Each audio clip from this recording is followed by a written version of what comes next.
strategy I have chosen is called the picture walk. And the picture walk you would use with your guided reading. And you can use it with all levels, but mainly you're going to end up using it with your speech emergent students and your intermediate fluency students. The materials that you're going to need are your little readers, which can be found in your curriculum resource, so you will have them in your classroom.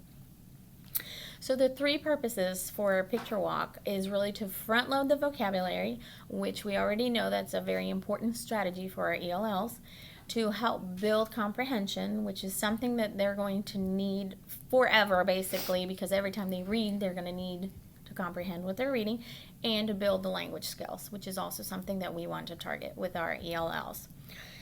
So to show front loading, I would use an A-book, which is basically an A-book.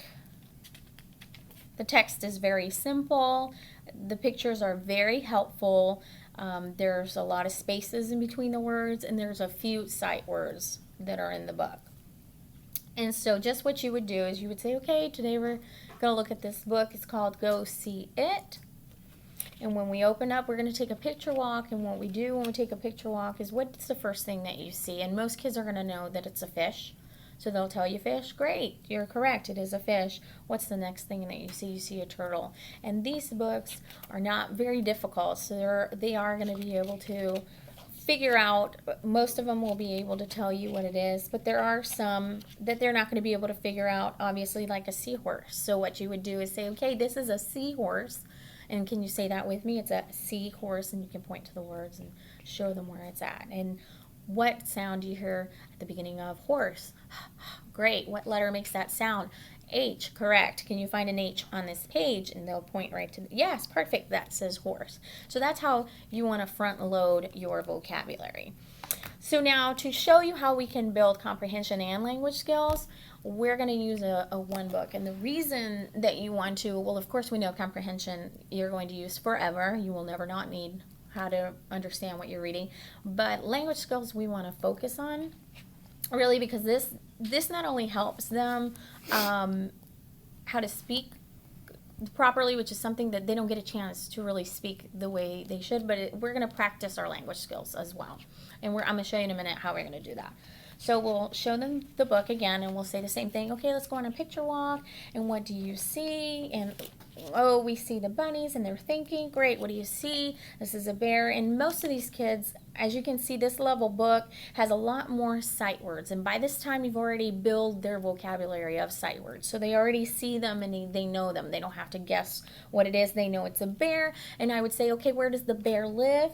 Now, some of your students will probably know it's a cave. Perfect, that's right. And so we keep going. The fox lives, and now they might not know where the fox lives, so then you would introduce it. The fox lives in a den. And again, we'd do the, what's the sound you hear at the beginning? Duh. And perfect, can you find a letter with a D here? And they would show you the den. Yes, that's the den.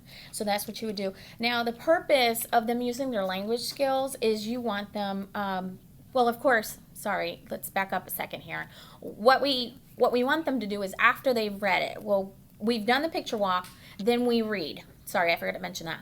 We're going to do the picture walk, then we're going to read it together. We're going to go through and we're going to read it. Once we've read it, we're going to put it down, and I want you to retell me the story. So now here's where the language skills and the comprehension and the language skills are going to come in. When they retell you the story, you will know if they understood it. You will know what comprehension, what level they're at, because they can tell you what happened. And also what we're doing here is we're working on those language skills because we want to give them that opportunity to practice how to, instead of saying bear in a den, you would say, okay, so can you say the bear lives in a den? Where does the bear lives in a den? And model for them how to put a sentence together correctly in proper language usage, okay? So those are just some of the things that we can do. And like I mentioned, it would be done usually during your guided reading. And this is usually done with 3 to 5 students. It's not usually done whole group. It's a small setting and a small set of students.